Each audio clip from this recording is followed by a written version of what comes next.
punishment နှစ်ရဲ့လူကြိုက်များမှုနဲ့အတူ Master Liu He ဦးဆောင်တဲ့မကောင်းဆိုးဝါးတပ်ဖွဲ့တွေဟာဟန်ကျိုးမျိုးတစ်မျိုးလုံးကိုလုံးဝလွှမ်းခြုံထားခဲ့ပါတယ်။ဒါပေမဲ့ဒါကရေခဲတောင်ရဲ့ထိပ်ဖျားလေးပဲရှိပါသေးတယ်။နောက်ပိုင်းမှာမကောင်းဆိုးဝါးတပ်ဖွဲ့တွေရဲ့အကာအကွယ်ထီးနဲ့အဲ့ဒီနောက်ွယ်ကပိုပြီးကြောက်စရာကောင်းတဲ့ပူပေါင်းကြံစည်မှုကိုဖော်ထုတ်ပေးသွားမှာပါ။အမျိုးသမီးတစ်ယောက်ဘဏ်ကနေပတ်စံထုတ်ယူနေတော့ရုတ်တရက်ထူးဆန်းတဲ့ယောက်ျားတွေရဲ့ပြန်ပေးဆွဲမှုကိုခံလိုက်ရပါတယ်။ကူညီပါဦးကံကောင်းထောက်မှစွာပဲစုံထောက်လို့မဲ့အချိန်မီရောက်လာပြီးခင်းညောင်ကိုမခေါ်ဆောင်သွားခဲ့ပါဘူးဒါပေမဲ့သူမဟာထောင်ချောက်တစ်ခုကနေလွတ်မြောက်ပြီးနောက်တစ်ခုတည်းကိုကျသွားခဲ့တာပါခင်းညောင်ရဲ့အင်တာနက်ကုမ္ပဏီဟာဟန်ကျိုးမျိုးကမကောင်းဆိုးဝါးဖွဲ့ရဲ့အဓိကခေါင်းဆောင်၃ယောက်ဖြစ်တဲ့မေဂျင်ဝူဘိုနဲ့ဆောင်းယောတို့နဲ့ဆက်ဆက်နေတယ်ဆိုတာရဲတွေကတွေ့ရှိခဲ့တာကြောင့်သူတို့ကိုလိုက်လာခဲ့တာပါ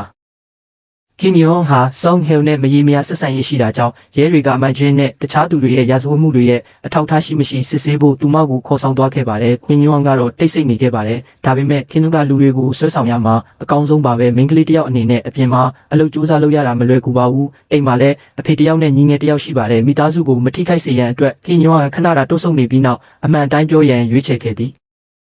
သို့တော့သူမပြောတော့မီအချိန်တွင်ကံမကောင်းစွာဖြစ်အဖိုးကြီးကြောင့်ဒါကအင်တာနက်ကုမ္ပဏီရဲ့အမှုဖိုင်မှာမင်းသုံးလို့ရမလားကြည့်ပါကြောင့်အေဂျာရဲ့လက်ကောက်ဝက်ကလက်ကောက်ကိုကြည့်ရင်ပြင်ရောအောင်အံ့အားသင့်ပြီးကြောက်လန့်နေခဲ့သည်မကြသေးမီကဆောင်းဟောက်ကရဲတပ်ဖွဲ့မှတငယ်ချင်းတယောက်ကိုပေးဖို့လက်ကောက်ဝယ်ဖို့ဖះเจ้าကိုရုတ်တရက်တောင်းဆိုခဲ့တာကိုသူမသတိရသွားသည်ဘယ်သူလဲသူမပြောခဲ့ပါဘူးဒါပေမဲ့အခုတော့ဆောင်းကပြောခဲ့တဲ့တငယ်ချင်းကသူရှိကကြေရှာပဲဖြစ်ပုံရတယ်ဖိုင်ကိုသူကျင်နာစွာလက်ခံခဲ့ပေမဲ့သူ့မျက်လုံးတွေကမတိစိတ်ကမကောင်းဆိုးဝါးလို့ဖြစ်သွားခဲ့တယ်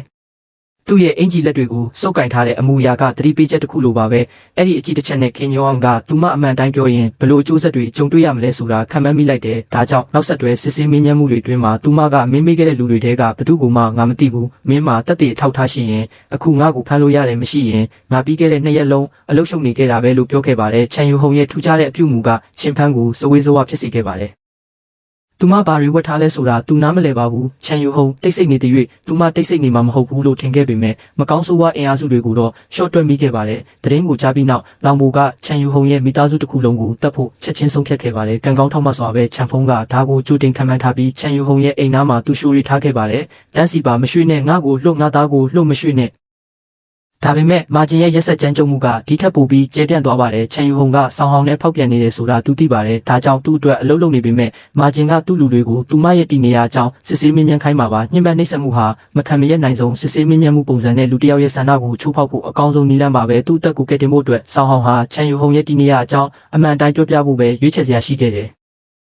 သူမိသားစုရဲ့အဖြစ်ပြက်ပြီးကလေးကချန်ယူဟုံဟာတွေးတောဆင်ခြင်မှုစဝန်းထဲမှာပိတ်မိနေခဲ့တယ်နောက်ဆုံးတော့သူမကချင်ဖန်ရဲ့ဖုန်းနံပါတ်ကိုနှိပ်လိုက်တယ်ရဲစခန်းမှာမင်းပေးမှထိုင်နေရဲရရှိ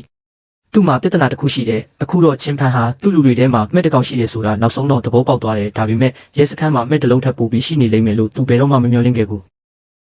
ပုံမှန်အားဖြင့်မာနာကြီးပြီးအာနာရှင်ဆန်တဲ့လောင်ဘူဟာဒီကြီးမားတဲ့ပြဿနာရှိမှတိုးတဲ့တကောင်လိုနှိမ့်ချသွားတယ်တောင်းပန်ပါတယ်ခင်ဗျာစိတ်မပူပါနဲ့ဝန်မာရုတ်တရက်လျှက်စစ်တပ်အားပြတ်တောက်မှုချမ်းမန်နေဂျာဝန်မာရဲ့မမျှော်လင့်ထားတဲ့ကားမတော်တဆမှုနဲ့ဒုတိယမန်နေဂျာလူချမ်းရဲ့စုံစမ်းစစ်ဆေးမှုကြောင့်ချန်ယူဟွန်းစီမတော်တဆရောက်သွားကြပါတယ်သူတို့ဟာယိုဘိုစီကရော်ချင်းငွေအမြောက်များရဖို့သူမကိုပြန်ပေးဆွဲဖို့စီစဉ်ကြပါတယ်ဒါပေမဲ့ချန်ယူဟွန်းရဲ့အိမ်ထဲကိုဖောက်ထွင်းဝင်ရောက်တဲ့အခါဘာမှမရှိတာကိုတွေ့ရှိခဲ့ကြပါတယ်အဲ့ဒီအစားသူတို့ဟာလျှို့ဝှက်တကားတစ်ခုကိုမတော်တဆဖွင့်မိပြီးရွှေတွေနဲ့ပြည့်နေတဲ့အခန်းတစ်ခန်းကိုပေါ်လာစေပါတယ်ဒီမြင်ကွင်းကဘသူကိုမဆိုတွေးဆောင်မှုဖြစ်စေပါတယ်လူချမ်းဟာရွှေတွေနဲ့ဘာလုပ်ကြမလဲလောဘကြောင့်